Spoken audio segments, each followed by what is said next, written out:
نحمده ونصلي على رسوله الكريم اما بعد فاعوذ بالله من الشيطان الرجيم بسم الله الرحمن الرحيم رب اشرح لي صدري ويسر لي امري واحلل عقدة من لساني يفقهوا قولي ربنا زدنا علما۔ آج ہے کتاب آداب السفر، باب استحباب الخروج یوم الخمیس واستحبابه اول النہار۔ سفر کے آداب، جمعرات کے دن اور دن کے پہلے حصے میں سفر کے لیے روانہ ہونے کے مستحب ہونے کا بیان۔ وعن کعب بن مالک رضی اللہ عنہ ان النبی صلی اللہ علیہ وسلم خرج فی غزوۃ تبوک یوم الخمیس وکان یحب ان یخرج یوم الخمیس، متفق علیہ۔ حضرت کعب بن مالک رضی اللہ تعالی عنہ سے مروی ہے کہ حضور صلی اللہ علیہ وسلم غزوہ تبوک کے لیے جمعرات کے دن روانہ ہوئے اور آپ جمعرات کے دن روانہ ہونا پسند فرماتے تھے۔ بخاری اور مسلم کی روایت ہے، اگرچہ دن اللہ تعالیٰ کے بنائے ہوئے ہیں اور تمام دنوں کی اپنی اپنی اہمیت ہے، جس طرح جمعے کے دن کی عبادت کے اعتبار سے بہت فضیلت ہے، اور اسی طرح سال کے مخصوص دنوں کی جیسے کچھ راتوں کی بھی اہمیت اور فضیلت ہے، سفر کے لیے آپ صلی اللہ علیہ وسلم جمعرات کو پسند کیا کرتے تھے۔ اس میں کسی نحوست یا کسی خوش قسمتی یا خوش بختی کی بات نہیں ہے۔ آپ صلی اللہ علیہ وسلم شاید اس خیال سے کہ اگلا دن جمعے کا ہو اور دوسری جگہ پر جا کر ایک عبادت کا دن گزارا جائے، اس لیے ابتدا آپ کی جمعرات کو ہوتی، اور جمعرات کے دن بھی آپ صبح سویرے سفر کرنا پسند کرتے۔ اور صحیحین کی ایک روایت میں ہے، بہت کم ایسا ہوا کہ حضور صلی اللہ علیہ وسلم جمعرات کے علاوہ کسی اور دن سفر کے لیے روانہ ہوئے ہوں۔ وعن صخر بن وداعة الغامدی الصحابی رضی اللہ عنہ ان رسول اللہ صلی اللہ علیہ وسلم قال اللہم بارک لأمتی فی بکورها، وكان اذا بعث سریة او جیشا بعثهم من اول النہار، وكان صخر تاجرا وكان يبعث تجارته اول النہار فأسرى وكثر ماله، رواہ ابو داود والترمذی وقال حدیث حسن۔ حضرت صخر بن وداع الغامدی الصحابی رضی اللہ تعالی عنہ سے مروی ہے کہ حضور صلی اللہ علیہ وسلم نے دعا کی، اللہم بارک لامتی فی بکورها، اے اللہ میری امت کے لیے دن کے پہلے حصے میں برکت عطا فرما، یعنی صبح سویروں میں برکت دے۔ اور حضور صلی اللہ علیہ وسلم جب کوئی مہم یا لشکر روانہ فرماتے تو اس کو دن کے پہلے حصے میں روانہ فرماتے تھے۔ اور صخر جو اس حدیث کے راوی ہیں وہ تاجر تھے، وہ اپنا مال تجارت دن کے پہلے حصے میں روانہ کرتے تھے، لہٰذا وہ بہت مالدار ہو گئے اور ان کے پاس مال و دولت کی بہتات ہو گئی۔ حضرت صخر جنہوں نے یہ حدیث روایت کی، انہوں نے اپنی مثال بھی ساتھ دی کہ آپ صلی اللہ علیہ وسلم کے اس حکم کو ماننے میں انہیں کتنا فائدہ ہوا۔ اور حقیقت یہ ہے کہ آپ صلی اللہ علیہ وسلم کی جتنی بھی دعائیں ہیں وہ مقبول ہوئیں، اور آپ کی کچھ دعائیں تو اس وقت کے لیے تھیں، لیکن کچھ دعائیں آپ اپنی بعد میں آنے والی امت کے لیے بھی کر گئے، اور انہی دعاؤں میں سے ایک دعا یہ ہے کہ وہ شخص جو صبح سویرے اپنے کام کی ابتدا کرے اس کے کام میں برکت دی جائے۔ اور اسی میں یہ چیز آتی ہے کیونکہ جو کام جلدی شروع کیا جائے اس کا اختتام بھی بہتر ہو سکتا ہے، کیونکہ جو کام جتنی تاخیر سے کیا جائے، اور بعض اوقات تاخیر سے کرنے سے کسی کام کی تکمیل بھی پھر تاخیر میں ہوتی ہے اس کی، اور جب وہ تکمیل میں ہوتی ہے تو سارا کام ہی گڑبڑ بعض اوقات ہو جاتا ہے۔ اس لیے ہر کام کو وقت پر اور صبح سویرے اور جلدی کرنے کی تاکید کی گئی، اور جلدی اس معنی میں کہ یعنی ارلی کرنے کی، تاکہ وہ کام بہتر سے بہتر طور پر ہو سکے۔ لیکن افسوس یہ کہ ہماری زندگیوں میں صبح کی وہ اہمیت نہیں رہی، ہماری صبحیں عموماً سو کر گزرتی ہیں، اور اس چیز کو اب ایک نارمل روٹین بنا لیا گیا ہے۔ حالانکہ صبح کی نماز، فجر کی نماز پڑھنے کا مطلب ہی یہ ہے، اور نہ صرف یہ کہ انسان بلکہ آپ دیکھیں کہ جتنے بھی جانور ہیں، جتنے بھی چرندے پرندے، ہر طرح کی مخلوق جو ہے، حتیٰ کہ کیڑے مکوڑے جو ہیں وہ بھی اپنے بلوں میں صبح کی روشنی کے ساتھ جاگ اٹھتے ہیں، اور انسان کے لیے ان سب چیزوں میں ایک بہت بڑا سبق ہے۔ آپ دیکھیں کہ پھول رات کو کس طرح سو جاتے ہیں، اور صبح کی جب روشنی اٹھتی ہے تو اس کے ساتھ ہی پھول بھی کھلنا شروع کر دیتے ہیں، تو گویا ساری کائنات جو ہے وہ اپنے کام میں، اپنے عمل میں مصروف ہو جاتی ہے۔ اسی طرح انسان کے لیے بھی یہی چیز پسند کی گئی کہ وہ صبح ہونے کے بعد اپنے کام کو روانہ ہو جائے۔ اسی طرح قرآن پاک میں بھی اللہ تعالیٰ نے فرمایا کہ وَجَعَلْنَا النَّهَارَ مَعَاشًا، کہ دن کو ہم نے کام کرنے کا وقت بنایا۔ ہمارے ہاں چونکہ عموماً راتوں کو جاگ کر گزارا جاتا ہے یا لیٹ نائٹ سویا جاتا ہے، جس کی وجہ سے پھر صبح کی نماز بھی مشکل ہوتی ہے، اور نماز کے بعد جاگنا تو ایک انتہائی کٹھن کام ہے۔ لیکن جس شخص کو اس بات کی حرص ہو کہ وہ اللہ کے رسول صلی اللہ علیہ وسلم کی دعا سے فائدہ اٹھائے، اپنی زندگی میں کوئی بہتر عمل کر جائے، کوئی بہترین کام کر جائے جو دنیا کو بھی فائدہ دے اور خود انسان کی اپنی آخرت کو بھی فائدہ دے، تو اس کے لیے ضروری ہے کہ وہ اس عادت کو اپنائے۔ اگلا باب ہے جو سفر ہی سے متعلق ہے، باب استحباب طلب الرفقة وتأمیرهم على انفسهم واحدا یطیعونہ۔ سفر کے لیے سفر کے ساتھی تلاش کرنے، اپنے میں سے ایک کو امیر کارواں بنانے اور اس کی بات ماننے کے مستحب ہونے کا بیان۔ یہاں یہ بتایا جا رہا ہے کہ جب کوئی شخص سفر شروع کرے تو اس کو کیا کچھ کرنا چاہیے، کن کن باتوں کا خیال رکھنا چاہیے۔ پہلی بات تو یہ تھی کہ جلدی شروع کرنا چاہیے سفر، اور دوسری بات اب یہ کہ جب سفر کیا جائے تو اکیلے نہ کیا جائے، اور اگر ایک سے زیادہ لوگ ہوں تو ایک شخص کو ذمہ دار قرار دیا جائے تاکہ باقی لوگ اس کی سربراہی میں اپنے سفر کے تمام معاملات کو طے کریں۔ اس لیے کہ اگر ہر شخص اپنی ذمہ داری سفر میں خود اٹھا لے تو اس میں افراتفری کا عالم ہو سکتا ہے، جس سے سفر جو ہے وہ زیادہ پرمشقت ہو سکتا ہے۔ اس میں ایک طرح سے ڈسپلن قائم کرنے کو کہا گیا ہے۔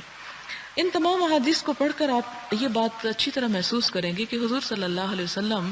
ہمارے حق میں کتنے شفیق اور مہربان تھے، جیسا کہ قرآن پاک میں فرمایا کہ کان بالمؤمنین رؤوف الرحیم، کہ آپ صلی اللہ علیہ وسلم مومنوں کے حق میں بہت شفقت کرنے والے اور بہت مہربان تھے۔ اور ہمیں جس طرح والدین اپنے بچوں کو چھوٹی چھوٹی بات سمجھاتے ہیں، اسی طرح آپ صلی اللہ علیہ وسلم نے اپنی امت کے لوگوں کے لیے، یہ نہیں کہ دوسرے لوگ اس سے فائدہ نہیں اٹھا سکتے، لیکن ظاہر ہے کہ فائدہ وہی اٹھا سکتا ہے کہ جس کو آپ کے ذات پر اعتماد ہو اور آپ کے اوپر ایمان ہو اور آپ کی بات اپنے لیے فائدہ مند محسوس ہوتی ہو۔ لہٰذا ہم دیکھتے ہیں کہ زندگی کے ہر معاملے اور ہر گوشے میں چھوٹی چھوٹی بات کا خیال رکھا گیا۔ یہاں پر جو بات سکھائی گئی وہ یہ ہے، عن ابن عمر رضی اللہ عنہما قال قال رسول اللہ صلی اللہ علیہ وسلم لو ان الناس يعلمون من الوحدة ما اعلم ما سار راكب بليل وحده رواہ البخاری۔ حضرت ابن عمر رضی اللہ تعالی عنہما سے مروی ہے، فرماتے ہیں کہ حضور صلی اللہ علیہ وسلم نے فرمایا، اکیلے سفر کرنے کے جو نقصانات میں جانتا ہوں، اگر وہ لوگوں کو معلوم ہو جائیں تو کوئی سوار رات کو اکیلے سفر نہ کرے۔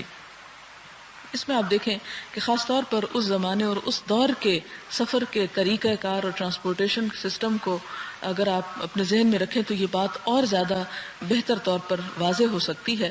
اور وہ یہ کہ اس زمانے میں لوگ گھوڑوں پر یا اونٹوں پر سواری کیا کرتے تھے، اور جن رستوں سے گزرتے تھے وہ بھی ویران ہوتے تھے، ان میں کوئی روشنی کا انتظام نہیں ہوتا تھا، بعض اوقات کہیں کھانے پینے کا کوئی انتظام نہیں ہوتا تھا، اور رات کے اندھیرے میں بہت سی چیزیں نقصان دہ ثابت ہو سکتی تھیں۔ اور پھر یہ کہ کوئی موٹر گاڑی وغیرہ نہیں ہوتی تھی، جانوروں پر سفر ہوتا تھا، اور اس میں یہ احتمال بھی ہوتا تھا کہ اگر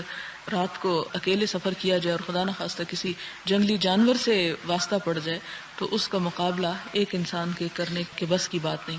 اور آج کے دور میں بھی آپ دیکھیں کہ ہر شخص کو گاڑی میسر نہیں، اب بھی بہت سے لوگ جانوروں پر سواری کرتے ہیں، تو یہ حکم صرف اس دور کے لیے نہیں، آج کے دور کے لیے بھی ہے۔ اور ایون اگر آپ دیکھیں کہ گاڑیوں پر بھی سواری کی جائے اور رات کے وقت اگر کہیں کوئی خرابی ہو جاتی ہے، اور اگر ایک گروہ ہے تو اس کے لیے اس خرابی سے مشکل سے نمٹنا آسان ہوگا، لیکن اگر اکیلا انسان ہے تو وہ دراصل اپنے لیے خطرات مول لے رہا ہے۔ اگلی حدیث حضرت عمرو بن شعیب اپنے باپ سے اور وہ اپنے دادا رضی اللہ تعالیٰ عنہ سے روایت کرتے ہیں، فرمایا حضور صلی اللہ علیہ وسلم کا فرمان ہے، ایک سوار ایک شیطان ہے، دو سوار دو شیطان ہیں، اور تین ہوں تو وہ قافلہ ہے۔ یعنی ایک کو انتہائی ناپسندیدہ قرار دیا گیا۔ عموماً بعض احادیث میں تنہا عورت کے بھی سفر کرنے کو ناپسندیدہ قرار دیا گیا، لیکن صرف وہ عورت کے معاملے میں نہیں، یہاں مرد کے لیے بھی یہی حکم ہے کہ بالکل اکیلا سفر نہ کرے، اور دو کے لیے بھی یہ بات پسند نہیں کی گئی۔ ہاں تین ہو تو وہ ایک قافلہ ہو جاتا ہے، اور قافلے کی صورت میں تین لوگ کسی بھی خطرے یا مشکل سے بآسانی نبٹ سکتے ہیں۔ اگلی حدیث حضرت ابو سعید اور حضرت ابو ہریرہ رضی اللہ عنہما سے مروی ہے، فرماتے ہیں کہ حضور صلی اللہ علیہ وسلم نے فرمایا، جب تین آدمی سفر پر روانہ ہوں تو وہ اپنے میں سے ایک کو امیر بنا لیں، یعنی اپنا رسپانسبل بنا لیں، یعنی اس کے ہاتھ میں اپنے تمام معاملات دے دیں۔ جیسے مثال کے طور پر اگر کسی گاڑی یا جہاز وغیرہ سے بھی سفر کیا جا رہا ہے، اور اگر ہر شخص اپنا اپنا ٹکٹ اٹھائے ہوئے ہے اور ہر شخص سامان گن رہا ہے اور ہر شخص چیزیں اٹھا رکھ رہا ہے، تو اس سے بہت احتمال ہے کہ کوئی چیز مس پلیس ہو جائے یا اس میں وقت بھی زیادہ خرچ ہوگا۔ حضرت ابن عباس سے روایت ہے، حضور صلی اللہ علیہ وسلم نے فرمایا، بہترین ساتھی 4 ہیں۔ بہترین سریہ چھوٹے لشکر کو کہتے ہیں، وہ ہے جس کی تعداد 400 ہو، اور بہترین لشکر وہ ہے جس کی تعداد 4000 ہو، اور 12000 کا لشکر تعداد کی کمی کی وجہ سے کبھی مغلوب نہیں ہوگا۔ یہاں پر عام سفر کے لیے فرمایا کہ 4 لوگوں کا قافلہ ہو تو وہ بہترین قافلہ ہے، یعنی کہیں پر بھی جانے کے لیے۔ اور پھر خاص طور پر آپ یاد رکھیں اس زمانے کے ان پرخطر سفروں کو ذہن میں رکھتے ہوئے اس بات کو سمجھنے کی کوشش کریں۔ اور دوسری طرف بہترین سریہ لشکر، اور لشکر بھی آپ کو معلوم ہے کہ اس دور میں جنگ جو تھی وہ آمنے سامنے ہوتی تھی اور فردن فردن ہوتی تھی، اس لیے اگر چھوٹا لشکر کہیں بھیجنا ہو تو اس کی تعداد کم از کم 400 ضرور ہونی چاہیے، تاکہ وہ کسی نرغے میں نہ پھنس جائیں اور دشمن کا شکار نہ ہو جائیں۔ یعنی 400 لوگ جو ہیں وہ بہترین طریقے پر مقابلہ کر سکتے ہیں۔ اور بہترین لشکر یعنی بڑا لشکر جو ہے اس کی تعداد 4000 ہے، اور 12000 کا لشکر اگر ہو تو وہ بہت ہی اچھا ہے، اس میں کامیاب ہونے کے امکانات اور زیادہ ہیں۔ ہمیں یہ حدیث شاید تھوڑی سی اجنبی لگ رہی ہو، اس کی بات یہ کہ حضور صلی اللہ علیہ وسلم کی جو جنگی اسٹریٹجی تھی اور آپ کی جو جنگی حکمت عملی تھی اس پر کئی کتابیں لکھی جا چکی ہیں، اور یہ فگرز ہمیں دیکھنے میں جس طرح معلوم ہو رہے ہیں کہ یہ بس ایسے ہی شاید آپ نے بول دیا ہوگا 400 اور 4000، ان کے پیچھے بہت کچھ کہا گیا ہے کہ اس میں کیا حکمت تھی کہ آپ نے ایک مخصوص تعداد کو بہترین قرار دیا۔ اگلا باب ہے چلنے، پڑاؤ کرنے، رات گزارنے اور سفر میں سونے کے آداب، اور رات کو چلنے، چوپاؤں کے ساتھ نرمی برتنے، ان کی مصلحت کا خیال رکھنے، اور جو جانوروں کے حقوق میں کوتاہی کرے اس کو ان کے حقوق ادا کرنے کی تلقین کرنے کے پسندیدہ، اور اگر سواری میں طاقت ہو تو کسی آدمی کو اپنے پیچھے سوار کر لینے کے جواز کا بیان۔ پہلی حدیث حضرت ابو ہریرہ رضی اللہ تعالیٰ عنہ سے مروی ہے کہ حضور صلی اللہ علیہ وسلم نے فرمایا، جب تم سرسبز علاقے میں سفر کر رہے ہو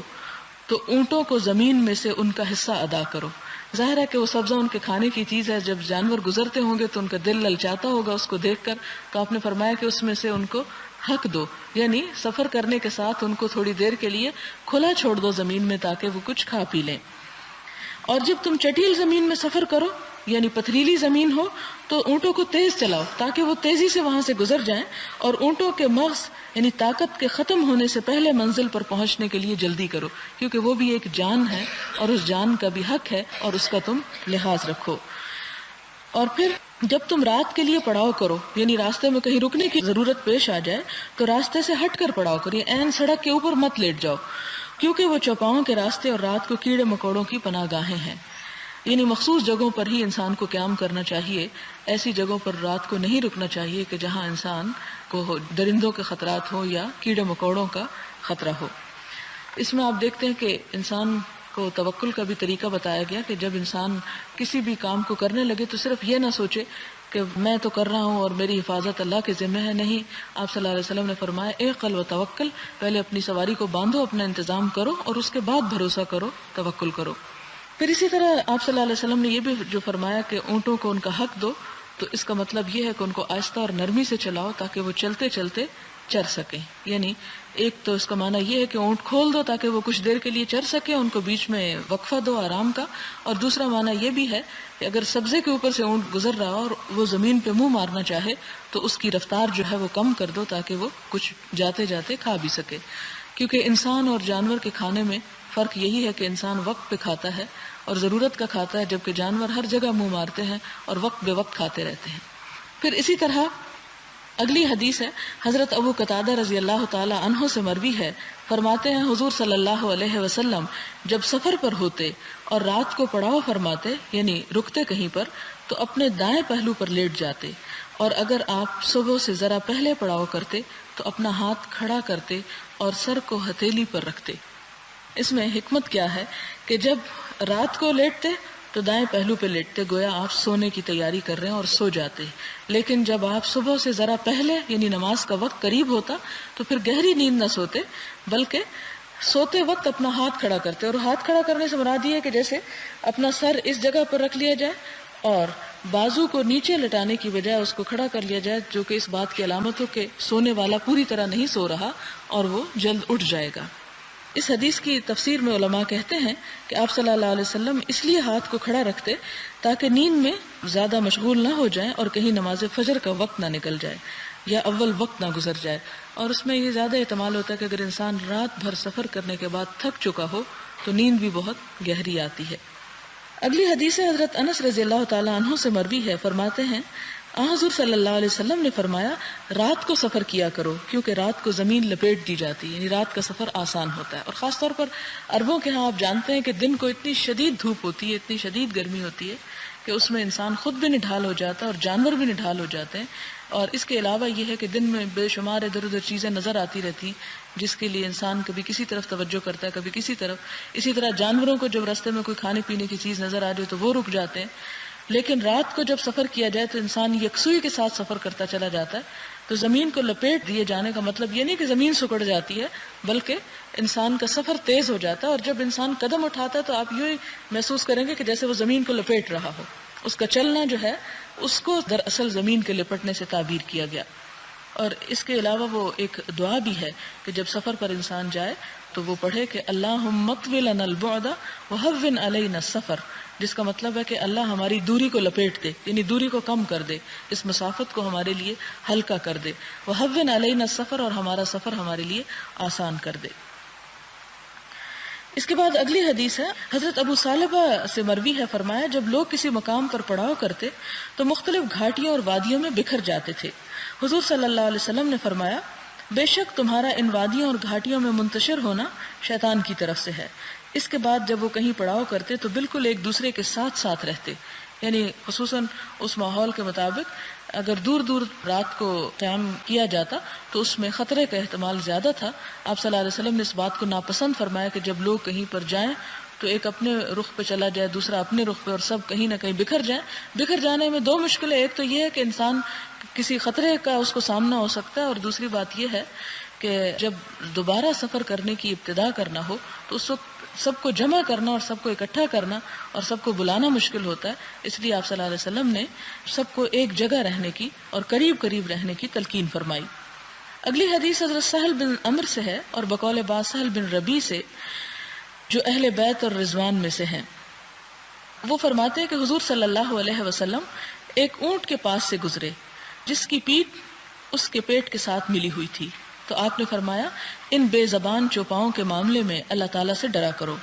جب یہ صحیح حالت میں ہوں تو ان پر سواری کیا کرو، اور جب یہ صحیح حالت میں ہوں تو ان کو کھایا کرو۔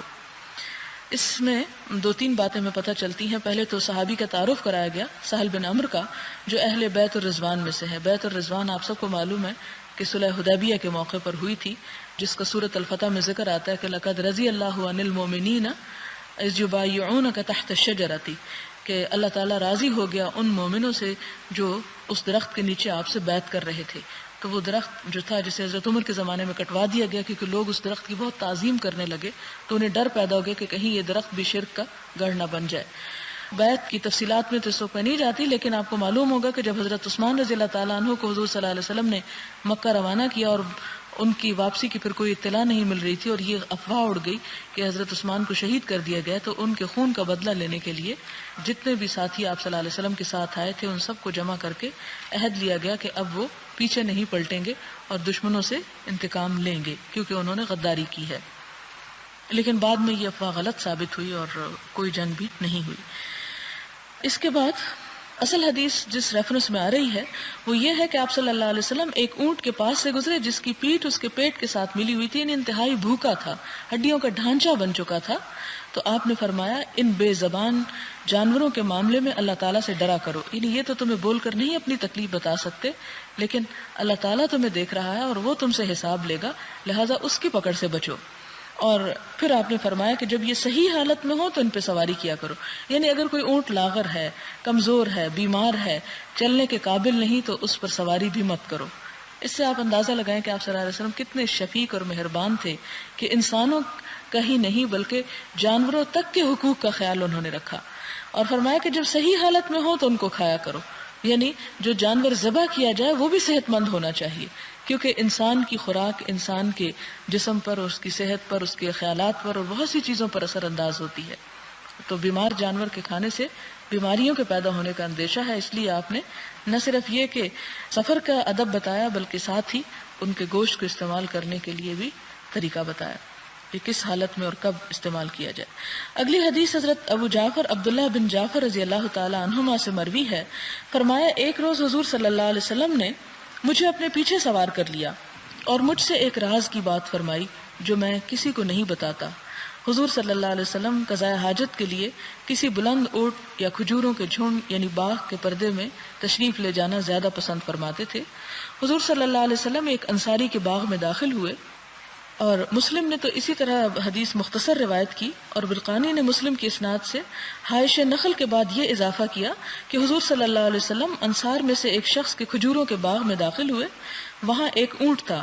جب اس نے حضور صلی اللہ علیہ وسلم کو دیکھا تو وہ بلبلا اٹھا،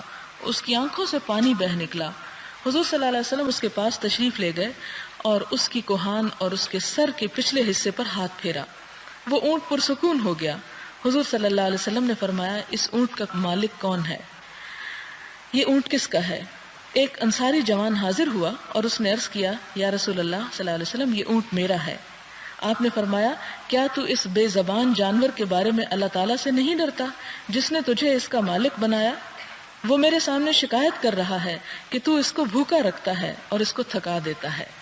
اس سے آپ اندازہ لگائیں کہ آپ صلی اللہ علیہ وسلم کو جانوروں سے کتنی محبت تھی اور جانور بھی آپ سے کتنے مانوس تھے. اس میں بنیادی طور پر جو حدیث ہے اس میں دو باتیں پتہ چلتی ہیں. ایک تو یہ ہے کہ حضور صلی اللہ علیہ وسلم جب رفع حاجت کے لیے جاتے تو ایسی جگہ پر جاتے جہاں ان کو کوئی دیکھ نہ سکتا، یعنی دوسروں کے سامنے اپنا سطر نہیں کھولتے تھے. آپ سب جانتے ہیں آج کل بھی اور اس دور میں بھی دیہاتوں وغیرہ میں گھروں میں ٹوائلٹس نہیں ہوتے تھے، رفع حاجت کے لیے باہر ہی جانا پڑتا تھا، جس کے لیے آپ صلی اللہ علیہ وسلم ایسی جگہ کا انتخاب فرماتے کہ جس میں پوری طرح پردہ پوشی ہو سکے. دوسری بات یہ کہ آپ صلی اللہ علیہ وسلم اپنی کسی ایسی حاجت کے لیے جب گئے تو ایک اونٹ دیکھا کہ جو آپ کو دیکھ کر بلبلانا شروع ہو گیا، یعنی گویا کہ رونا شروع ہو گیا اور اس کی آنکھوں سے بھی آنسو بہ رہے تھے. تو اس میں آپ صلی اللہ علیہ وسلم کو محسوس ہوا کہ اس اونٹ کو کچھ تکلیف ہے یا غمزدہ ہے. آپ اس کے پاس گئے اور اس کے سر پہ اسی طرح ہاتھ پھیرے جیسے کسی اپنے بچے کے اوپر یا محبت اور شفقت کے ساتھ کسی انسان کے ساتھ معاملہ کیا جاتا ہے. اس سے اونٹ جو تھا وہ اس کی آواز جو تھی وہ رک گئی. تو آپ نے پھر پوچھا کہ یہ اونٹ ہے کس کا، اس کا کیا معاملہ ہے؟ تو جس شخص کا اونٹ تھا وہ حاضر کیا گیا. تو آپ نے فرمایا کہ کیا تم اس بے زبان جانور کے بارے میں اللہ سے نہیں ڈرتے ہو کہ اس نے تمہیں اس کا مالک بنایا اور تمہیں اللہ کو اس کے بارے میں حساب دینا ہے، لہٰذا اس کے ساتھ ظلم و ستم مت کرو. اور آپ نے ساتھ ہی یہ بھی فرمایا کہ یہ اونٹ مجھ سے شکایت کر رہا ہے کہ تو اس کو بھوکا رکھتا ہے. یعنی آپ صلی اللہ علیہ وسلم نے اونٹ کے بولنے کے انداز سے، بولنے کے طریقے سے یہ اندازہ لگا لیا کہ اونٹ بھوکا ہے. اور اس میں آپ دیکھیں کہ جب جانوروں کی بھوک کا اتنا خیال رکھا گیا اور ان کو بھوکا رکھنے سے منع کیا گیا تو پھر انسانوں کی بھوک اور اس کا انتظام جو ہے وہ کتنے بڑے درجے کی نیکی ہے، کیونکہ بہرحال انسان کی قدر و قیمت جانوروں سے زیادہ ہے. اسی لیے آپ سب جانتے ہیں کہ کھانا کھلانا جو ہے وہ جنت میں لے جانے والے کاموں میں سے ہے، اور خاص طور پر کسی بھوکے کو کھانا کھلانا. اگلی حدیث ہے حضرت انس سے روایت ہے. فرمایا جب ہم پڑاؤ کرتے تو ہم کجاووں کو کھولنے سے پہلے تسبیح یعنی نفل نماز نہیں پڑھتے تھے. یعنی جب ہم کسی جگہ پر پہنچتے اور اپنے جانوروں کو کھولتے، کجاوا جیسا کہ آپ جانتے ہیں کہ اس لکڑی کو کہتے ہیں، یا لکڑی کے بنی ہوئی اس سیٹ کو کہتے ہیں کہ جو اونٹ کے اوپر رکھی جاتی ہے، کیونکہ ڈائریکٹ اونٹ کی پشت پہ نہیں بیٹھا جاتا، اس سیٹ پر بیٹھا جاتا ہے. تو اس کو چونکہ ظاہر ہے کہ جانور بھی جب مسلسل سفر کر کے آئے تو تھکا ہوا ہوتا ہے اور اس کے سمیت تو وہ آرام نہیں کر سکتا، اس لیے صحابہ کرام فرماتے ہیں کہ ہم پہلے ان کو اتارتے اور انہیں ریلیکس کرتے اور اس کے بعد ہم نفل نماز اور تسبیح ذکر وغیرہ کرتے. یعنی اس سے یہ پتہ چلتا ہے کہ کسی کو مشکل سے نجات دینا اور کسی کی مصیبت میں کام آنا تسبیح اور نفل سے زیادہ افضل ہے. یہ نہیں کہ اس کا مطلب کہ ہم تسبیح چھوڑ دیں، یا یہ نہیں کہ ہم نفل ہی پڑھنا چھوڑ دیں اور یہ کہیں کہ ہم ہر وقت خدمت خلق کے کاموں میں ہی رہیں. تسبیح کا اپنا اجر و ثواب ہے، نفل کا اپنا اجر و ثواب ہے. یہاں جو بات پتہ چل رہی ہے وہ یہ کہ اگر ان دو چیزوں میں سے کسی ایک کو پہلے کرنے کا موقع ملے تو پہلے جانوروں کی خدمت کی جائے اور اس کے بعد ذکر کیا جائے. یعنی اللہ تعالیٰ کی عبادت اور اس کا نام تو کسی وقت بھی لیا جا سکتا ہے، لیکن اگر ایک چیز تکلیف میں ہے تو اس کی تکلیف کو دور کیے بغیر اگر انسان صرف یہی کام کرتا رہے تو وہ اتنے زیادہ ثواب کے باعث نہیں ہے. جیسا کہ آپ جانتے ہیں کہ ایک عورت نے ایک بلی کو بھوکا باندھے رکھا اور بلی کو بھوک سے مار دیا، تو آپ صلی اللہ علیہ وسلم نے فرمایا کہ عورت جہنم میں ہے کہ جس نے اپنی بلی کو ستایا. تو ایک جانور کو ستانے پر بھی اتنی شدید وعید آپ نے سنائی. تو جانوروں کا خیال جو ہے اور جانوروں کا احساس جو ہے اور جانوروں کی بھوک اور پیاس اور دیگر ضروریات کا خیال رکھنا، یہ بھی ایک نیکی اور ثواب کا کام ہے.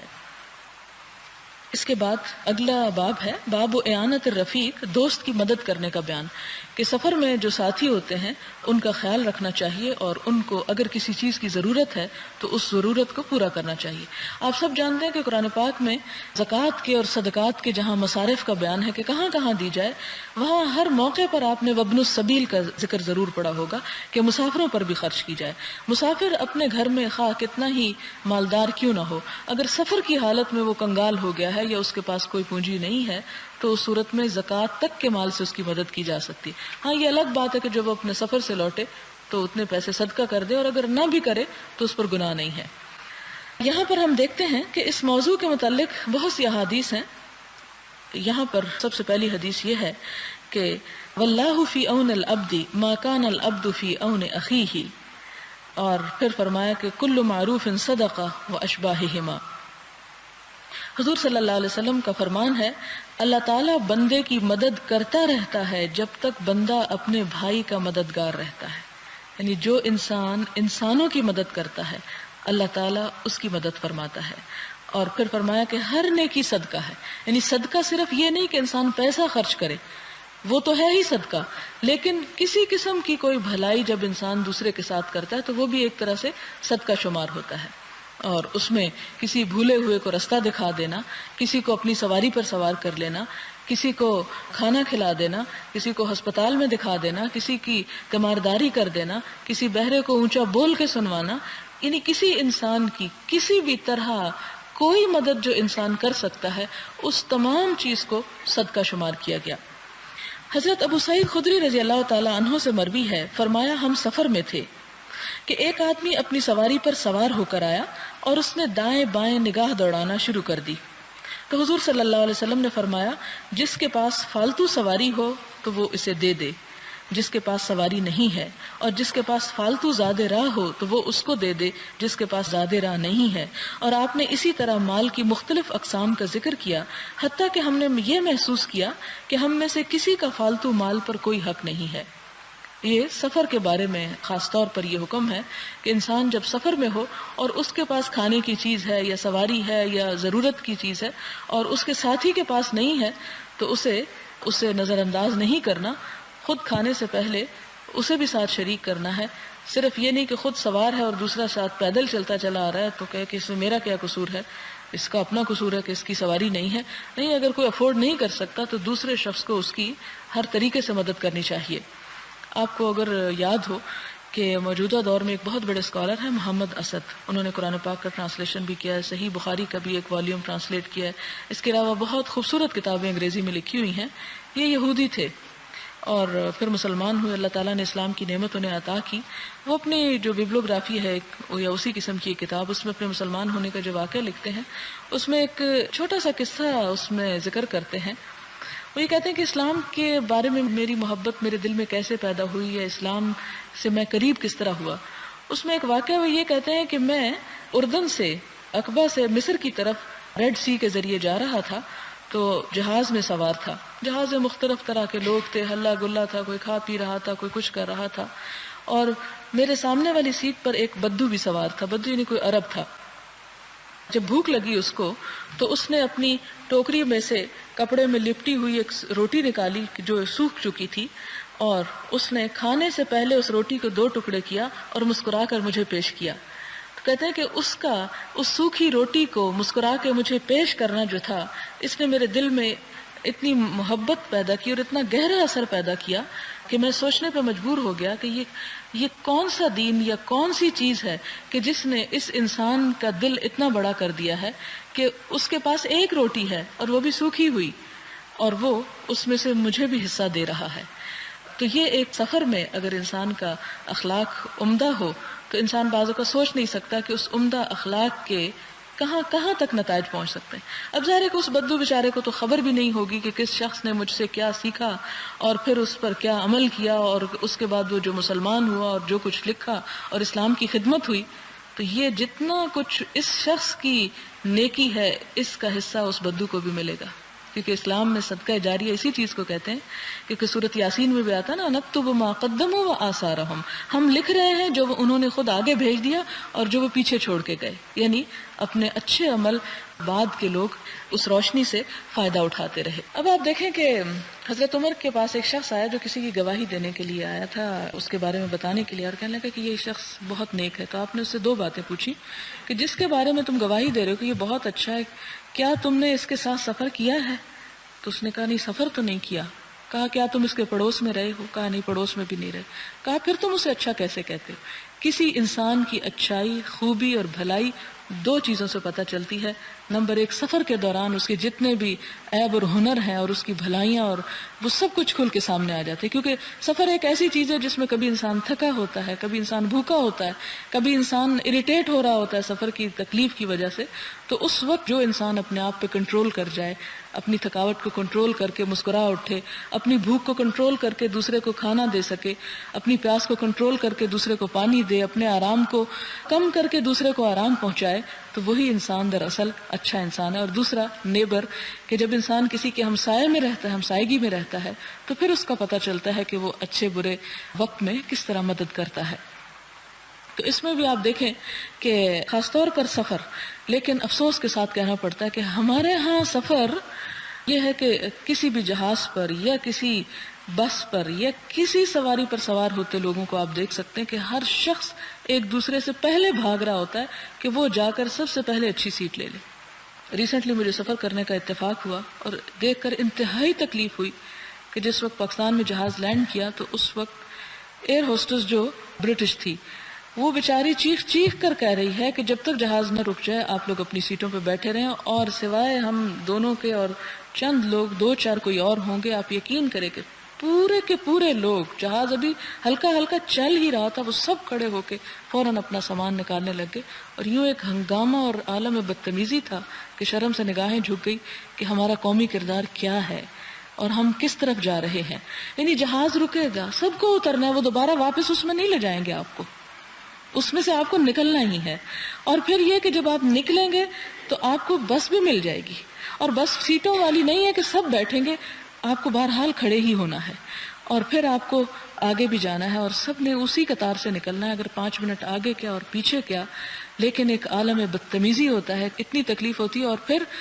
جو ہی سیڑھی لگی دھڑ دھڑ لوگ نیچے اترے، اور کوئی بس موجود نہیں تھی، پورے وہ رن وے کے اوپر گٹھڑیاں اٹھائے سب اس طرح ایک نظارہ پیش کر رہے تھے کہ، اور پھر جو ہی بس آئی تو پھر وہی دھکم پیل، اور پھر جب بس میں بیٹھے تو لوگوں نے، کسی نے ایک یعنی شخص خود بیٹھا ہے اور ادھر بھی اپنا سامان سیٹ پہ رکھا ہوا ہے اور ادھر بھی رکھا ہوا ہے اور لوگ کھڑے ہیں۔ تو یہ ہمارے ایک یعنی یہ کون سا اسلامی اخلاق ہے؟ یعنی یہ کس قسم کا کہ ہم اپنے بارے میں اتنے خود غرض ہیں، اتنے حریص ہیں، حالانکہ ہمارا اخلاق اور کردار تو وہ ہونا چاہیے کہ اگر کوئی بڑا ہے، کوئی بوڑھا ہے، کوئی بچہ ہے، کوئی عورت ہے، کوئی ضرورت مند ہے، تو ہم آنکھیں کھول کر رکھیں کہ کہیں وہ ہماری مدد کا محتاج تو نہیں، اور ہم اٹھ جائیں اور اس کو بٹھائیں۔ لیکن چونکہ ہم صرف کلمہ پڑھ کے مسلمانوں کے گھر پیدا ہو گئے اور زبردستی کلمہ پڑھوا دیا گیا ہمیں، اس سے آگے ہمیں کیا خبر کہ ہم کس رسول کی امت ہیں صلی اللہ علیہ وسلم، اور ہمارے اوپر کیا اخلاقی تقاضے ہیں۔ ہمارا اخلاق تو غیروں نے لے لیا اور ہم خالی ہاتھ رہ گئے۔ تو صرف باتیں کرنے سے کچھ نہیں بنتا جب تک ہم کچھ کر کے نہ دکھائیں، جیسا کہ قرآن پاک میں بھی آتا ہے کہ الیہ یصعد الکلم الطیب والعمل الصالح یرفعہ، کہ اللہ تعالیٰ کی طرف بلند ہوتے ہیں اچھے کلمات، لیکن عمل صالح ان کو اٹھا کے اللہ تعالیٰ کے حضور پیش کرتا ہے۔ گویا عمل صالح ایک ڈش ہے کہ جس میں کوئی چیز رکھ کر پیش کی جاتی ہے، تو ہماری باتیں اور ہمارا ذکر اور ہماری باقی چیزیں کوئی فائدہ نہیں دیں گی جب تک ہم عملی کردار جو ہے وہ پیش نہیں کرتے۔ تو یہاں پر آپ صلی اللہ علیہ وسلم نے صرف ایک شخص کی نظروں سے بھانپ لیا کہ اس کو کیا چاہیے، کہ آپ صلی اللہ علیہ وسلم سفر کے لیے تیار تھے، ایک شخص آیا اور وہ ادھر ادھر دیکھ رہا ہے، تو آپ نے یہ نہیں کہا کسی کو اچھا فلاں تم اس کو بٹھا لو، آپ نے فوراً سب کے لیے ایک حکم عام دیا اور فرمایا کہ جس شخص کے پاس فالتو سواری ہو وہ اسے آفر کرے کہ جس کے پاس سواری نہیں ہے، اور جس کے پاس فالتو زیادہ رہا ہو، یعنی کھانے پینے کی چیزیں جس کے پاس زیادہ ہیں یا استعمال کی چیزیں جس کے پاس زیادہ ہیں وہ دوسرے کو دے۔ اور اسی طرح آپ نے مختلف قسم کی چیزوں کا ذکر کیا، یعنی روایت میں صرف دو چیزیں آتی ہیں، ایک سواری اور ایک زیادہ راہ، لیکن آپ نے کھانے پینے کی اور ڈیٹیل کے ساتھ بہت سی چیزوں کا ذکر فرمایا کہ جس کے پاس یہ ہے وہ اس کو دے جس کے پاس نہیں ہے، یعنی سب مل کر ایک فیملی کی طرح ٹریول کریں اور ایک دوسرے کا خیال رکھتے ہوئے سفر کریں، تاکہ سفر جو ہے وہ ایک خوشگوار تجربہ ہو، نہ کہ ایک اذیت اور عذاب ہو۔ اور صحابہ کرام عرض کرتے ہیں کہ حتیٰ کہ آپ صلی اللہ علیہ وسلم جب چیزوں کا نام لے رہے تھے تو ہمیں یوں محسوس ہوا کہ ہم میں سے کسی کا فالتو مال پر کوئی حق نہیں، کہ جیسے یہ ہمارا نہیں، یہ ان لوگوں کا ہے جو ہمارے ساتھ ہیں اس میں اور ان کے پاس نہیں ہے۔